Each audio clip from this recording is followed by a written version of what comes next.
அனைவருக்கும் வணக்கம். தி ரோஹித், 11ஆம் வகுப்பு, புனித மரியன்னை மேல்நிலைப்பள்ளி, திண்டுக்கல். உள்ளுவதெல்லாம் உயர்வுழல், மற்றது தள்ளினும் தள்ளாமை நீர்த்து என்கிறார் வள்ளுவ பெருமகனார். எப்பொழுதும் நாம் எண்ணும் எண்ணங்கள் எல்லாம் உயர்வான எண்ணங்களாக மட்டுமே இருக்க வேண்டும். அவை சில நேரங்களில் கைகூடி பயனளிக்கக்கூடும், சில நேரங்களில் கைகூடாமல் போகும். அவை கைகூடாத தருணங்களிலும் நாம் உயர்வாக எண்ணுதலை விட்டுவிடாமல் இருக்க வேண்டும். எண்ணங்கள் உயர்வாக உள்ள பொழுது அது நம் செயலில் பிரதிபலிக்கும்.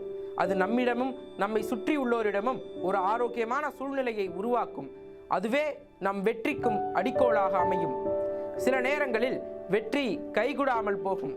அந்த தருணங்களில் எதிர்மறை சிந்தனைகள் நம்மை ஆட்கொள்ளாமல், உயர்வான எண்ணங்கள் நீர்த்து போகாமல் நாம் காக்க வேண்டும். நீ எதுவாக நினைக்கிறாயோ அதுவாகவே ஆகிறாய் என்கிறார் சுவாமி விவேகானந்தர். நம் எண்ணங்களே நாம் யார் என்பதை தீர்மானிக்கின்றன. எண்ணங்கள் சொற்களாக உருவெடுக்கின்றன, சொற்கள் செயல்களாக உருவெடுக்கின்றன, செயல்கள் பழக்கங்களாக உருவெடுக்கின்றன. எனவே உயர்வான எண்ணங்களை வைத்துக் கொண்டால் உயர்வான வெற்றிகளும் நமக்கு கிடைக்கும். இத்தலைப்பை ஒட்டி பாரதியின் பாடல் ஒன்றும் நினைவுக்கு வருகிறது. தேடி சோறு தினந்தென்று பல சின்னஞ்சிறு கதைகள் பேசி, மனம் வாடி துன்பமிகு உழன்று பிறர் வாட பல செயல்கள் செய்து, நரை கூடி கிளப்பருவம் எய்தி கொடுங்கோற்று கிரையரப்பின் மாயும் பல வேடிக்கை மனிதர்களைப் போல நான் வீழ்வேன் என்று நினைத்தாயோ.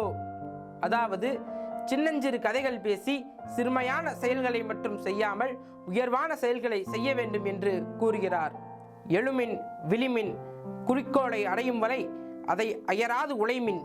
பராசக்தியை வேண்டும் பாரதியும், எண்ணிய முடிதல் வேண்டும், நல்லவே எண்ணல் வேண்டும், திண்ணிய நெஞ்சம் வேண்டும், தெளிந்த நல் அறிவு வேண்டும் என்றல்லவோ வேண்டுகிறார். திண்ணிய நெஞ்சம் வேண்டும் என்று மன உறுதியை வேண்டுகிறார். மன உறுதியை இவ்வாறும் வேண்டுகிறார்.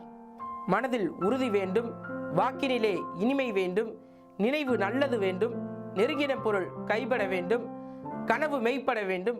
அதற்கான நோக்கத்தையும் ஒருங்கமைந்து கூறுகிறது. எனவே நாமும் எண்ணுவதை உயர்வாக எண்ணி வாழ்வில் வெற்றி பெறுவோமாக கேட்டுக்கொண்டு விடைபெறுகிறேன். நன்றி.